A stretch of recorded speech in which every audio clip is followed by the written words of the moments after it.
I am fascinated by the history of the human species.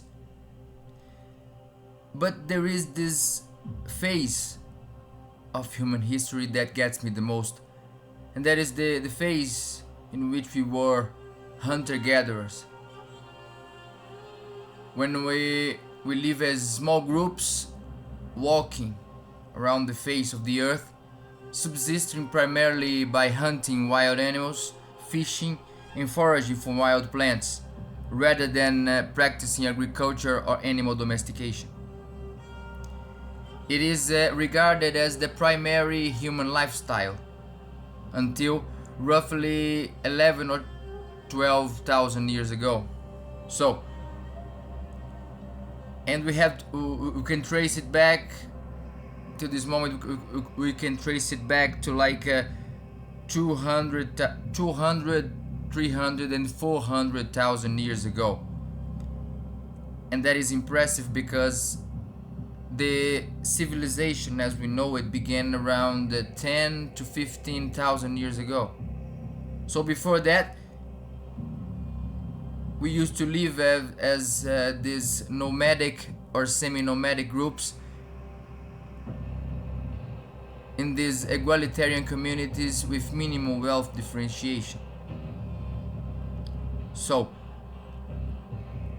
we can't understand completely what happened to those people, but we can speculate about it, and that is what I found rich in that question, because we don't know much about them objectively.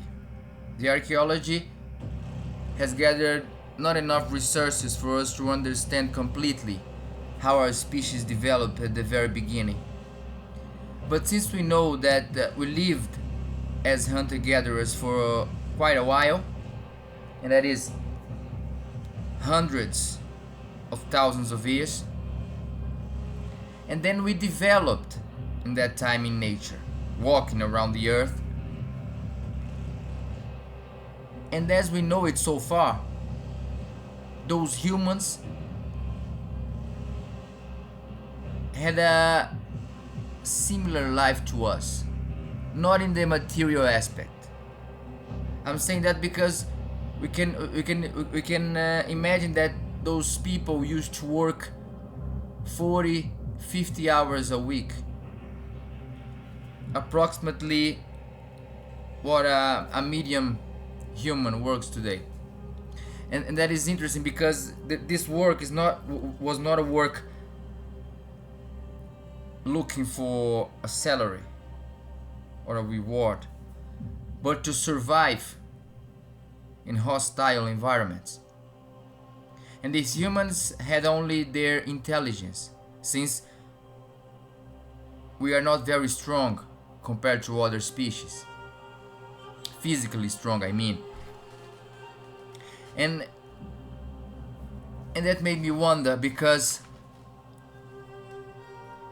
Yuval Noah Harari, for example, in his books Homo Sapiens, points out that those first human beings in the peak of their evolution, they had fantastic psychophysical capacities, a great knowledge of nature and its fruits and its healing capacities and its places to survive, to hide. For example, recently archaeology found traces of fires from around 400,000 years ago. So the fire as a tool came earlier than we thought. So imagine, we can imagine how were those humans. We can imagine because we have that in our DNA, in our history. And that is interesting because we can try to bring a message from those people. Let me explain it better. We lost ourselves along the way. And in my opinion, the peak of the human species or some thousand years ago. You know what I mean? Before civilization. Because since then, we are creating this crazy material world. Technologies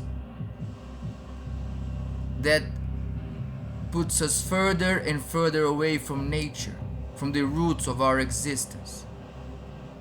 We are no longer in equilibrium with the planet.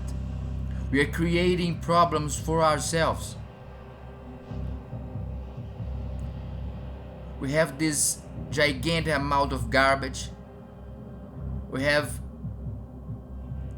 this large amount of toxic gases in the atmosphere.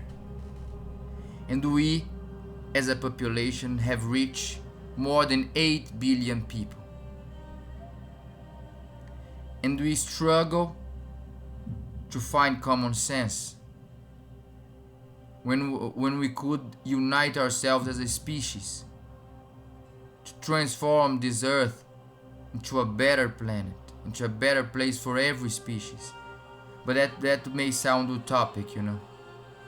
But I like to look at those hunter-gatherers and bring some messages from them, to keep the movement, to keep moving, to keep the head up, the feet on the ground, connecting with everything around in respect and honor.